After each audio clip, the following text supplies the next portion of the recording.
ओम साम सदाशिव नमो नमः।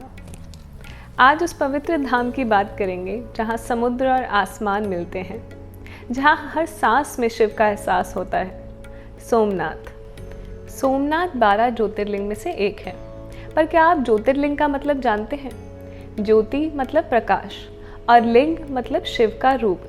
तो ज्योतिर्लिंग का मतलब हुआ भगवान शिव का प्रकाशमय स्वरूप। माना जाता है कि भगवान शिव ने स्वयं जिन जगहों पर पृथ्वी पर दर्शन दिए प्रकाश स्तंभ के रूप में उन्हें ज्योतिर्लिंग कहा गया। और इन सब ज्योतिर्लिंग में पहला ज्योतिर्लिंग यानी कि आदि ज्योतिर्लिंग है सोमनाथ महादेव। सोचकर देखिए, एक ऐसी जगह जहां भगवान शिव ने अपनी खुद उपस्थिति दर्ज करवाई। और यहाँ इस पावन स्थल पर एक ऐसा चमत्कार जिसे सुनकर दिल भर आता है। क्या आप जानते हैं उस शिवलिंग के बारे में जो हवा में तैरता था? सोमनाथ ज्योतिर्लिंग की हिस्ट्री का बहुत ही इंटरेस्टिंग पार्ट है उसका हवा में तैरना। अरब हिस्टोरियंस जिन्होंने मोहम्मद गजनी के 1025 एडी के विनाश से पहले इस ज्योतिर्लिंग को देखा था, उनका कहना है कि भक्त यहाँ तक कि हमलावर भी इस शिवलिंग को देखकर बहुत हैरान हो जाते थे। पुराने इतिहास में लिखा है कि ये मैग्नेटिक पावर से होता था। मंदिर में लगे हुए स्ट्रॉन्ग मैग्नेट्स और शिवलिंग में आयरन होने की वजह से फ्लोटिंग इफेक्ट आता था। पर ये सिर्फ एक थ्योरी है। इसकी असली वजह भगवान शिव की अनंत शक्ति ही थी, जिसका अलौकिक प्रमाण हर कण में बसा है। सोम मतलब चंद्र और नाथ मतलब कि स्वामी भगवान शिव। सोमनाथ नाम ही अपनी कहानी खुद बताता है। जब चंद्रदेव को श्राप मिला और उनकी रोशनी धीरे धीरे कम होने लगी, तब इसी जगह पर चंद्रदेव ने शिव की पूजा की। उनसे खुश होकर शिवजी ने उनका श्राप मुक्त कर दिया। तब इसी जगह पर चंद्रदेव ने सोमनाथ मंदिर बनाया। कहते हैं इसकी शान और वैभव की कहानियां दूर दूर तक मशहूर थी। इस मंदिर का मूल मंदिर सोने और चांदी का बना था और गर्भगृह में कई हीरे जवाहरात जड़े हुए थे। लेकिन इस मंदिर की शान पर कई बार बुरी नज़र पड़ी। इतिहास गवाह है कि इस मंदिर पर 17 बार से भी ज़्यादा बार आक्रमण हुआ। इसे लूटा गया, तोड़ा गया, इसकी आत्मा को कुचलने तक की कोशिश की गई। सबसे पहला और सबसे भयानक हमला मोहम्मद गजनी ने किया। उसने न कि सिर्फ मंदिर को नष्ट किया बल्कि शिवलिंग को भी तोड़ दिया। उसका मकसद सिर्फ मंदिर को लूटना नहीं था, हमारी आस्था को तोड़ना था, हमारे विश्वास को मिटाना था। वो ये साबित करना चाहता था कि उसकी शक्ति हमारे भगवान से भी बड़ी है। लेकिन वो भूल गया कि आप सोने को लूट सकते हो, दीवारों को तोड़ सकते हो, पर उस करोड़ों लोगों के दिल में बसे विश्वास का क्या?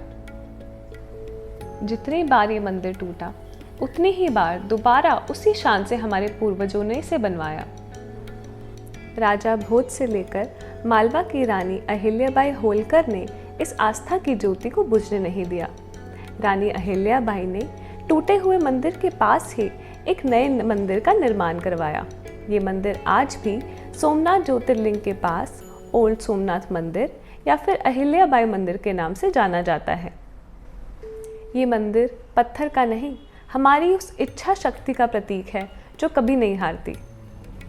आज़ादी के बाद भारत के आयरन मैन सरदार वल्लभ भाई पटेल ने समुद्र के पानी को हाथ में लेकर संकल्प किया कि वे सोमनाथ को उसका गौरव वापस दिलाएंगे। और उसी संकल्प का नतीजा है ये विशाल और भव्य मंदिर जो आज सोमनाथ मंदिर है। ये मंदिर इस बात का प्रतीक है कि आस्था को कुछ समय के लिए परेशान जरूर किया जा सकता है, पर मिटाया नहीं जा सकता। जब हम सोमनाथ मंदिर की बात करते हैं तो उसके पास का त्रिवेणी संगम बहुत ही खास महत्व रखता है। त्रिवेणी संगम वो स्थान है जहाँ पर 3 नदियाँ हिरन, कपिला और सरस्वती अरेबियन सी से जाकर मिल जाती हैं। त्रिवेणी संगम सिर्फ नदियों का मिलाप नहीं बल्कि प्रभास क्षेत्र का वो हिस्सा है जहाँ भगवान श्री कृष्ण ने अपना देह त्यागा था। इसीलिए ये जगह और भी सुंदर और महत्वपूर्ण है। सोमनाथ यात्रा का बहुत ही अहम हिस्सा है त्रिवेणी संगम में स्नान करना। आज जब आप इस मंदिर में आएंगे तो आपको दीवारों पर सिर्फ पत्थर नहीं बल्कि कुर्बानी और भक्ति की कहानियां नजर आएंगी। ये मंदिर चालुक्य स्टाइल ऑफ आर्किटेक्चर में बना हुआ है और इसका हर कोना महादेव की भक्ति गाता है। इस मंदिर की एक बहुत ही खास बात है इसका बाण स्तंभ, जिस पर लिखा है कि इस बिंदु से लेकर एंटार्क्टिका तक कोई ज़मीन नहीं है। सोचो, हजारों साल पहले हमारे पूर्वजों को कितना ज्ञान था। और यहाँ का सबसे अद्भुत अनुभव है शाम की आरती। जब समुद्र के शोर के साथ हजारों भक्तों की ध्वनि मिल जाती है हर हर महादेव की, तो ऐसा लगता है कि स्वर्ग यहीं उतर आया हो। जब मैंने समुद्र के पास उन लहरों को देखा तो मैं सोचती रह गई कि इन लहरों ने क्या कुछ नहीं देखा।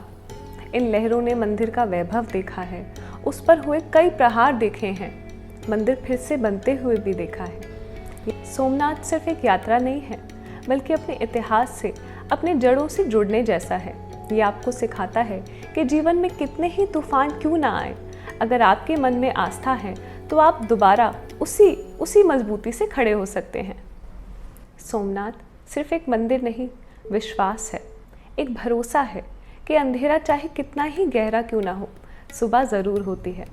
अगर आपको ये वीडियो पसंद आया हो तो भक्ति का प्रसाद समझकर इसे दूसरों के साथ ज़रूर शेयर करिएगा। हर हर महादेव।